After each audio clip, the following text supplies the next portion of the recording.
پروردگار،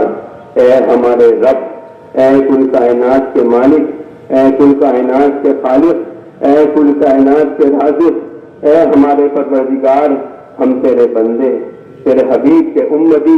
اے اللہ لیکن آج گناہوں کی بدولت بہت گندے ہو گئے ہیں۔ اے اللہ ہمارے حال پر رحم فرما، اے اللہ ہمیں گناہوں کو معاف فرما، اے اللہ ہمارے تمام گناہوں کو معاف فرما، تمام خطاؤں کو معاف فرما،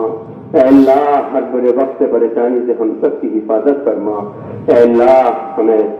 نیک اعمال کرنے کی توفیق عطا فرما، اے اللہ اپنے احکامات سے چلنے کی توفیق عطا فرما، اے اللہ اپنے حبیب کی سنتوں پہ عمل کی توفیق عطا فرما، اے اللہ ہمارے حال پر رحم فرما دے، اے اللہ ہمارے حال پر رحم فرما دے، اے اللہ آج یہ عیدگاہ کا وہ وجمہ ہے جس کے بارے میں آپ کی ارشاد ہم تک پہنچا ہے کہ مانگو مجھ سے جو مانگو گے۔ اے اللہ آج کی آپ قبولیت سے بھری ہے، اے اللہ آپ کو تو مانگنا، بندوں کا مانگنا آپ کو بہت پسند ہے، اے اللہ آپ کو معاف کرنا بہت پسند ہے، اے اللہ ہم اپنے گناہوں کی معافی آپ سے مانگتے ہیں، اے اللہ ہمارے گناہوں کو معاف فرما دے، اے اللہ ہمارے گناہوں کو معاف فرما دے، اے اللہ ہماری تمام پریشانیوں کو دور فرما دے، اے اللہ امت مسلمہ کس حال میں ہے اے اللہ تو بہتر جانتا ہے، اے اللہ اس امت کے حال پر رحم فرما دے، اے اللہ اس امت کے حال پر رحم فرما دے، اے اللہ خیر کا معاملہ فرما، اے اللہ عافیت کا معاملہ فرما،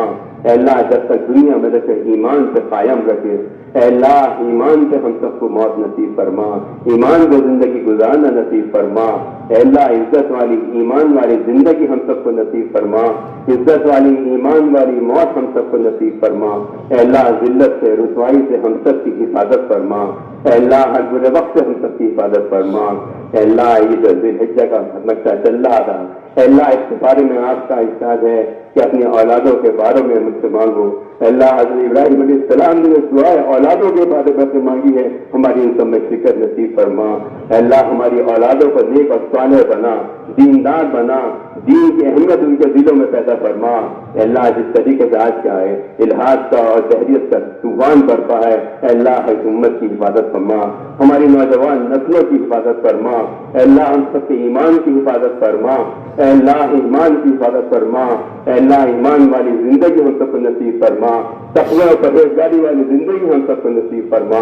اے اللہ جن لوگوں کو حج بیت اللہ کی سعادت نصیب ہوئی ہے اے اللہ ان سب کے حج کو قبول فرما، اے اللہ ان کے سفر کو آسان فرما، خیریت کے ساتھ عزت کے ساتھ ان کے گھروں کو لوٹنے کی ان کے اسباب پیدا فرما، اے اللہ ہم سب کو بھی زندگی میں بار بار اپنے گھر کے دیدار نصیب فرما، اپنے گھر کے دیدار نصیب فرما، اپنے حبیب کے روزے کے دیدار ہم سب کو نصیب فرما، اے اللہ ہر بر وقت ہم سب کی حفاظت فرما، پورے دنیا میں امن و امان کا معاملہ فرما، ہمارے ملک میں امن و امان کا معاملہ فرما، ہماری بستی میں امن و امان کا معاملہ فرما، اے اللہ یہاں کے تمام رہنے والوں کو بھائیوں کے طریقے سے رہنے کی توفیق عطا فرما، اے اللہ خیر کا معاملہ فرما، اے اللہ حضور پاک صلی اللہ علیہ وسلم نے جو خیر کی دعائیں مانگی ہیں ان سب میں ہماری شرکت نصیب فرما، جن چیزوں سے پناہ